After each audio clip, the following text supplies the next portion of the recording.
I'm Connie Jo Campbell from the VA Medical Center, and I'm going to talk about caregiver issues. As we go along, the individuals in the group, if they want to ask questions, you're welcome to ask questions as we go through the PowerPoint. Definition of a caregiver.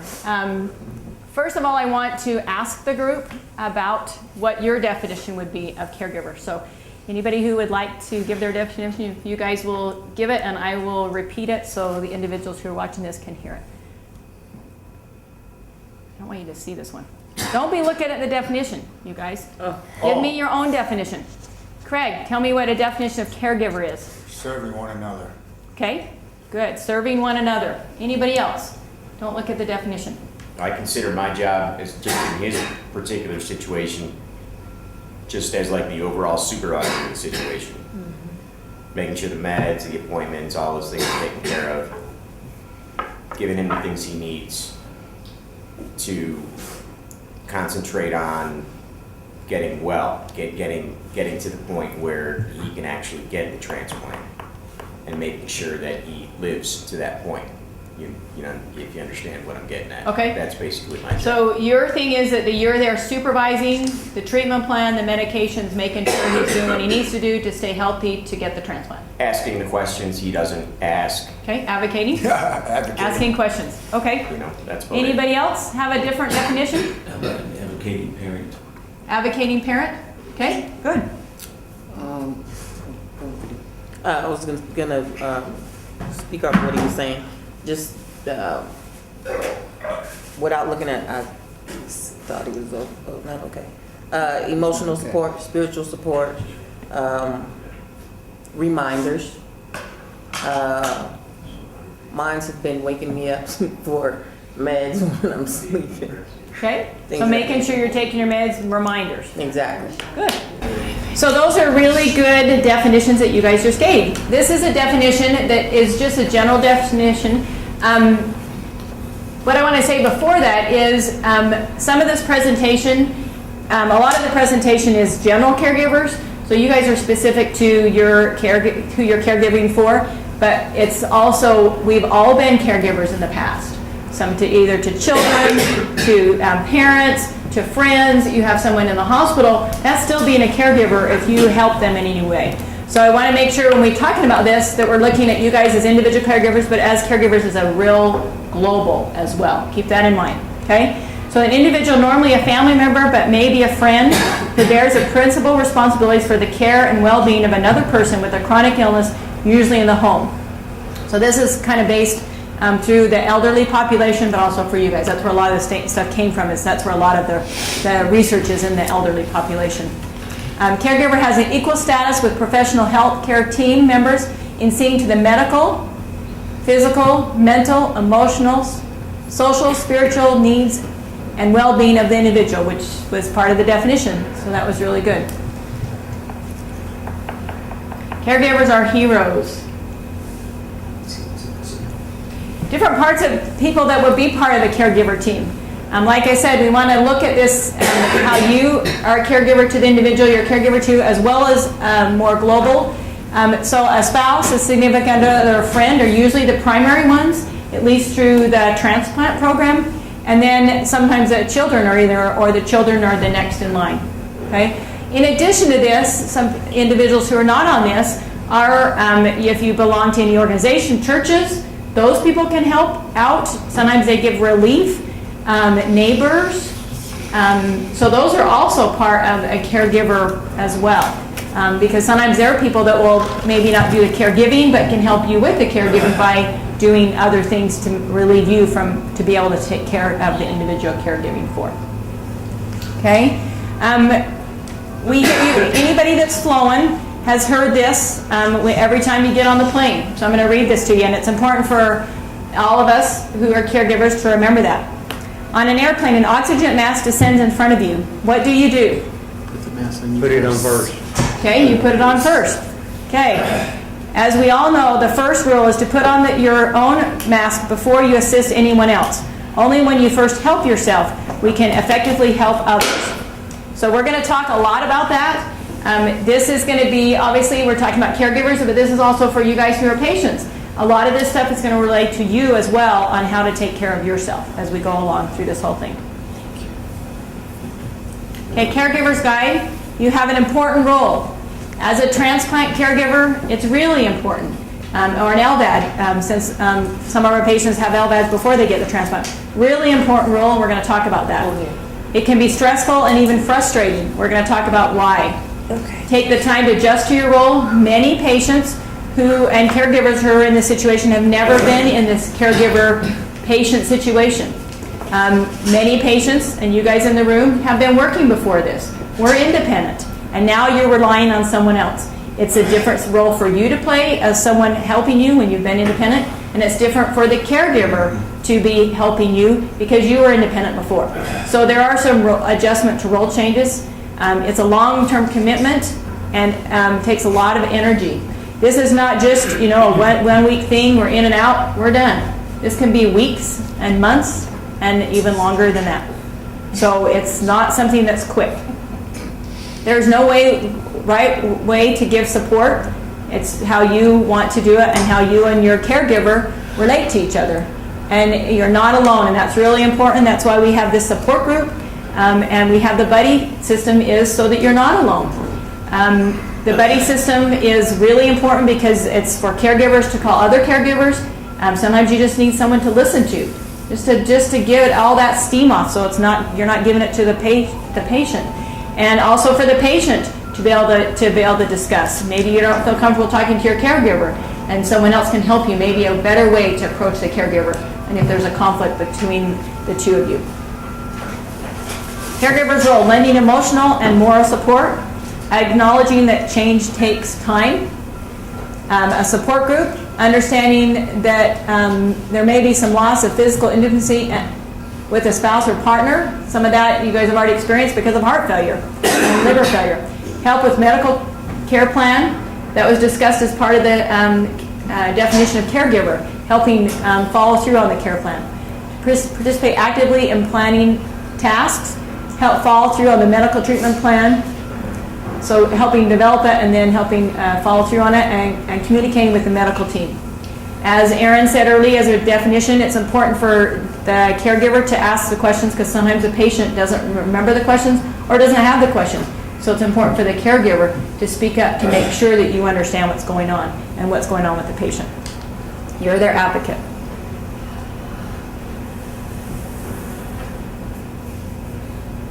A caregiver sanity plan. Seek help from others.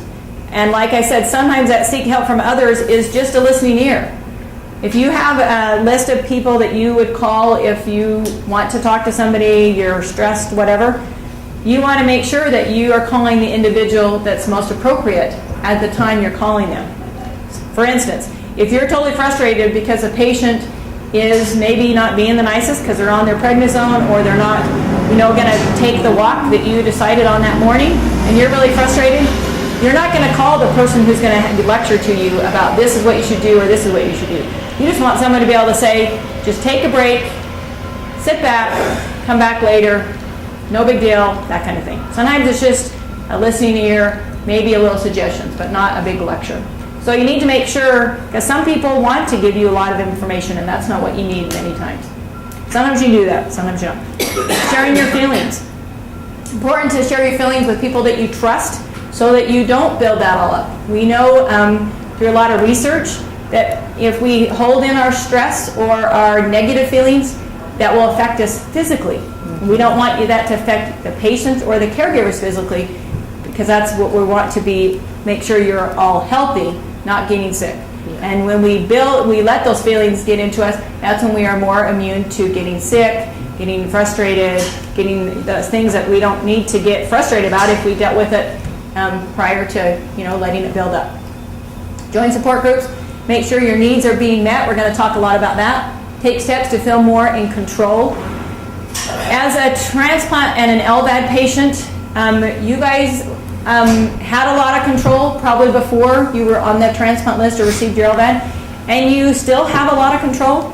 We've taken a lot of control away from you because we tell you when to be places and what you need to do. And so it's really important to find those little areas where you feel like you're in control. You know, when you're going to have dinner is your control. When you're going to go for walks is your control. When you're going to go to the pharmacy at the beginning of, you know, you're going to go to lunch before you go to pharmacy because you've been to your clinic, or you're going to go before you go to lunch. Those are choices you can make. You can't decide when you're coming to clinic. You can't decide, I want to come to clinic at 2 o'clock in the afternoon because I want to sleep in. As a VA patient, that's not an option because we have clinic from 9 to 12. Everybody's there at 9, and you're seen as there's availability. So that's not an option. It's not an option of when you take your pills, except you can decide, I want to take my pills at 7 o'clock because I'm an early riser, or I want to take my pills at 10 o'clock and then just take them 12 hours apiece. Not everybody, if we were to ask everybody in the group and anybody else, do they all take their pills at the same time? Probably not. Do you take them all the same time in the hospital? Yeah, because we have a set schedule.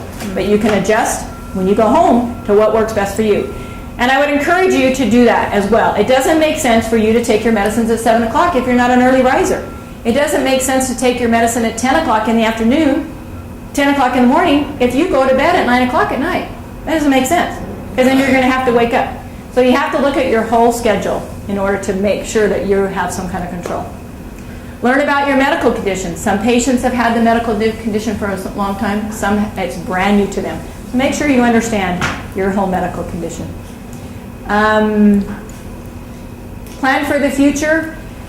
We talked about this a little bit last time at Life After Transplant, but it's important while you're waiting to look towards the future.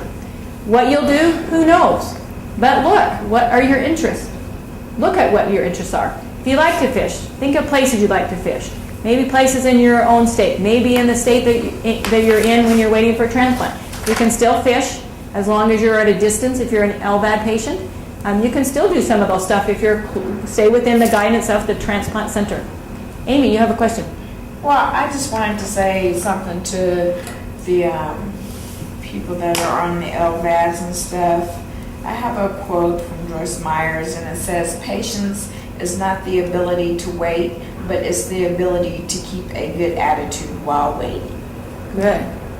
Yeah, I agree. That's great. So I just wanted to say an encouraging word to the LVAD patients that are waiting. Great. That's really good feedback. Thank you very much. And learn to say no. As our culture, many of you guys might be had the belief system of that you are there to help people. A lot of people are helping. They want to help. And you need to learn that at this time you are not able to help, maybe like you were before or like you'll be able to in the future. And why I say that is that somebody will say, can you help me with this? Can you help me with this little project? Whether it's at work, whether it's an organization that you belong to, whether it's your church or other organizations, can you help me? And a lot of times, as in our culture, we'll say, yes. This is a time that we're giving you to say no. You cannot take on any more. Your role is a caregiver and not to take care of other situations that maybe you were doing before you got into the situation. So those things need to stay on hold. In the future, if you want to be on committees and help with things, that's great. But now it's real important that your role is a caregiver, because otherwise you get too overloaded and there's too much going on. So that's a good time to say no to extra things. The Bill of Rights, I have the right to. And this is for the caregiver, but you can also see it as a patient as well. Take care of myself, seek help from others, maintain facets of my own life.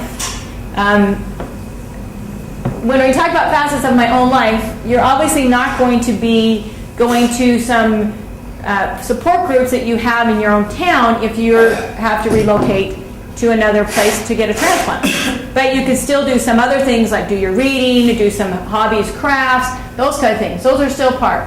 And try to maintain what you can in your own life.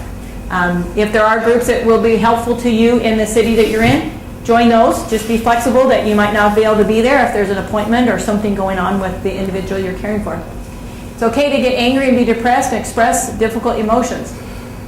This is where it comes in where you want to have somebody to talk to. Either your social worker or somebody that's in your support system, so that you can discuss. It's not an easy thing. Caregiving is not easy. If you get angry, that's okay. but we need to make sure that you know who to talk to and you have someone to talk to. It's not a good idea to get angry at the patient, because then that becomes a conflict between you and the patient. Sometimes you're going to get angry, but sometimes it's not appropriate. Rejecting attempts by loved one to manipulate you through guilt, anger, and depression. This sometimes happens, and it's not on purpose that the patients make you feel this way. It's just the situation that they're in. They're going to have feelings as well. You know, they're out of their realm. They're not able to take control. You know, all different kinds of things. And patients are going to have this as well. So just as caregivers and as patients, both ways, it's a two-way street. Just make sure that you're not manipulated into getting to that situation. If you are, that's when you want to talk to your support systems, or you want to talk to your social worker or your team. On the last one there, reject any attempt by my loved one to manipulate me through guilt, anger, or depression. I'm going to have to say, with a truthful heart, that I did that to my mom a couple of times. Because I got depressed. I didn't care for anything for that day. And so I used mom as, get me this, get me that, get me this, get me that, get me this, get me that. I didn't mean to be mean. Mm-hmm. I didn't want to be mean, but it just came out. Mm-hmm. And then later on, you know, mom would see it as just me being me. Mm-hmm. But then later on, I would apologize, and she'd ask, well, why you apologize to me? I says, well, because I used you today. Mm-hmm. You know. Yeah. So she did not let you manipulate her. Right. So that was good. Very good. But I do apologize. Okay, to receive consideration, affection, forgiveness, and acceptance from my loved one. That's exactly what you just talked about, parents. To take pride in what I am accomplishing and to applaud the courage it takes to meet the needs of the loved one. Really important that you get that, whether it's from your transplant team, whether it's from your friends or family. You need to get acknowledgement, a positive acknowledgement on a regular basis that you're doing a good job. It is a hard job. Not everybody can do it, and not everybody does it as well as others. Right. You do the best you can. You're going to have mistakes. The same thing when you're raising a child. You have that one time to raise a child, you do the best you can. Same thing as a caregiver. If you have the one time to be the caregiver, you'll have the ups and downs. You'll have some mistakes. Just move on. Move on. Be honest with each other. Like you said, you know, let your mom know that you didn't do that on purpose, and then just move on. But it's important, and it's important for both the patients and the families to let each other know you're really doing a good job. That's really important. Positive, that how we are emotionally affects how you do on a daily basis, as well as getting ready for your transplant, or if you need to have the LVAD for a period of time, living your life. The positive makes a difference. That negative affects us physically. To protect my individuality, my right to make a life for myself. Okay? Don't need to give up everything. You may have to give up everything for a short time, but it's not forever. Hopefully not forever. Like I said, all of the patients that are in the room right now are all relocated. So you are not in your own environment. And I can tell you from the VA, I have a very, very small percentage of patients who are local. Very, very small percentage. It's maybe, I don't know, 1 to 6, I don't know, very small percentage. Most of my patients are relocated out of state. And, you know, from Atlanta all the way to Arizona. That's a big difference. That's a lot of cultural change, a lot of different things that happen. So, like I said, there's a lot of adjustment that happens in caregiving, but also just to be on the list and to be here for the LVAD. And with the VA, you don't have a choice in where you go. You go wherever the transplant centers are, which is different than the other patients who can choose a program right in their state. Give yourself a break. We talked about that. Make time for yourself. It's important to have that time. I have a patient who, and the family's aware that I tell you guys this story, and I tell it all the time. He was probably about 7 years ago, and he had an LVAD. Back then, we didn't let the LVADs go without anybody with them 24 hours a day. You could not leave them. And it was a type of device that we don't use anymore. So this particular family was from the Arizona area, and it was just the patient and his wife. And they were up here, nobody else was up here. Well, she had to have time and breaks.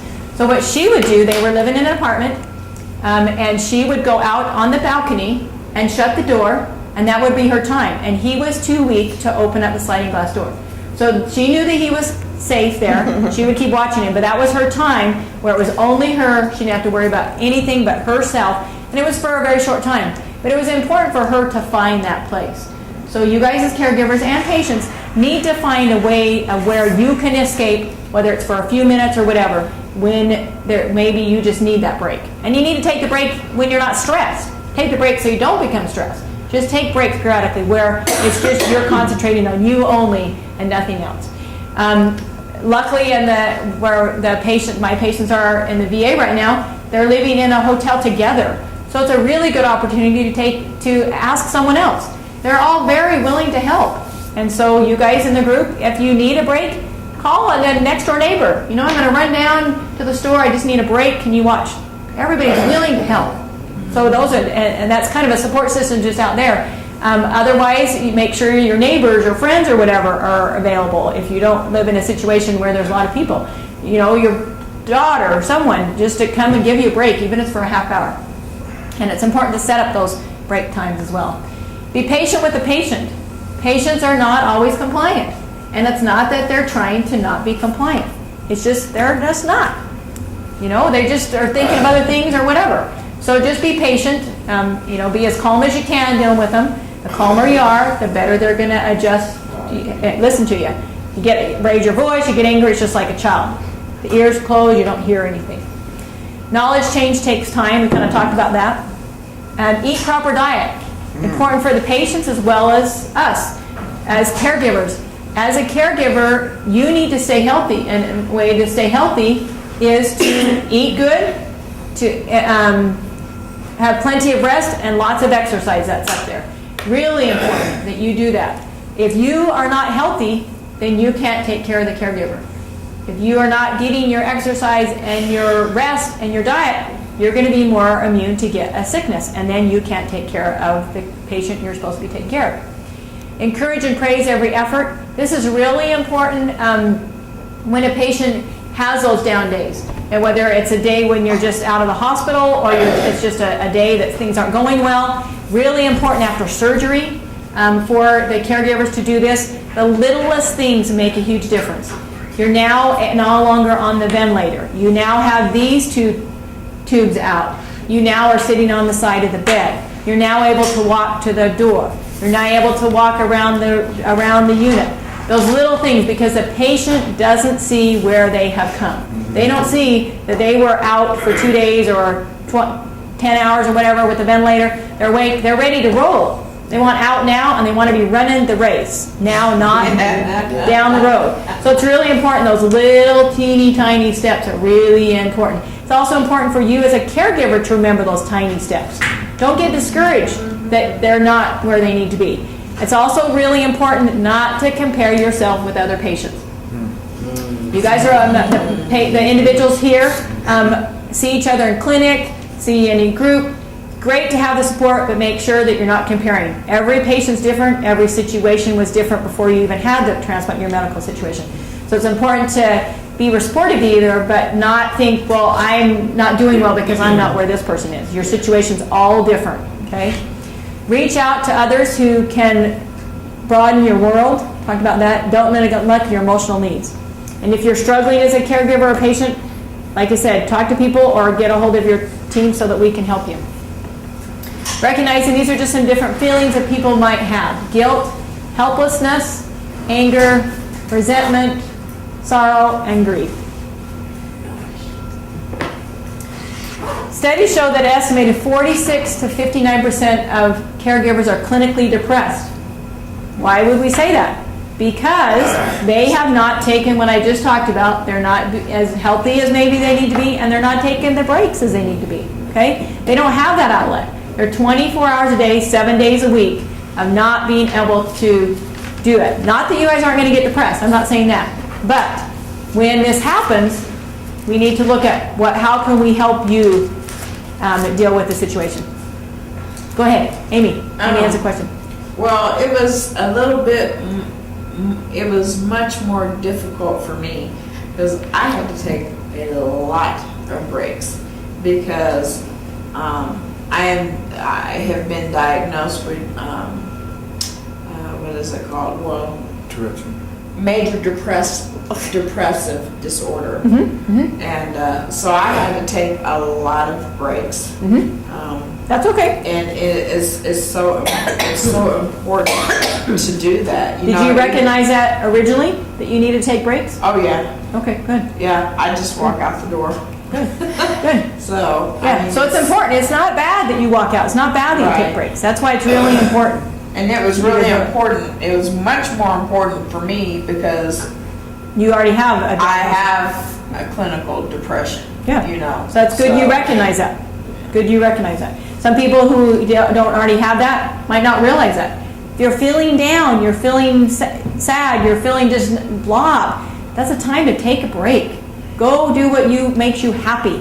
Whether it's going to the sunshine, whether it's going, shopping, you don't shop, you don't need to buy things, but going to the mall sometimes is a good thing for people and sometimes a bad thing. Some people just window shopping, dreaming is an important thing. Going up the mountains, going for a ride, doing some kind of craft. Sometimes you need to figure out what makes you feel better. So when you get in that, you know that you can use that particular strategy. Emotional roller coaster. It is going to be up and down. You're going to have happy times. You're going to have sad times. You're going to have times where you're getting frustrated. That's just how it is. And so that's why I'm saying it's really important that you have the resources to deal with that. Whether it's hobbies, whether it's friends, whether it's talking to your transplant team, your social worker. We can't always, as a social worker, I can't always change things, but I can try to help make some adjustments or try to help you with other resources. I wish I could say it's going to be easy all the way. It's going to be smooth, but the transplant process isn't that way, and we don't have a lot of control about when you guys are able to relocate, when you're going to get the transplant, when you're going to be out of the hospital. We have some ideas, but it's never for sure. It's that kind of unknown, and that's a hard thing for you guys to live in an unknown world. But it's important for you to know that's the world you're in, and if you don't deal with it, it's going to be harder for you. Definitely. Exhausting and enormously stressful. It is exhausting. It's exhausting to be the one getting up all the time, to doing this, to do the cooking, to do this, to da-da-da-da-da-da. Take your breaks, like I said. Increased risk for excessive use of alcohol, tobacco, and other drugs for depression. It's a way that people deal with it a lot of times is in those negative ways. And that's not healthy for you. And so it's important that you find ways that are healthy so that you can be healthy to take care of the patient that you're here with. These are just some local resources. You can see that there are some aging services all over the country. There are aging services. So these resources can be used no matter where you are. The websites can get you into the different ones if you're in your own community as well.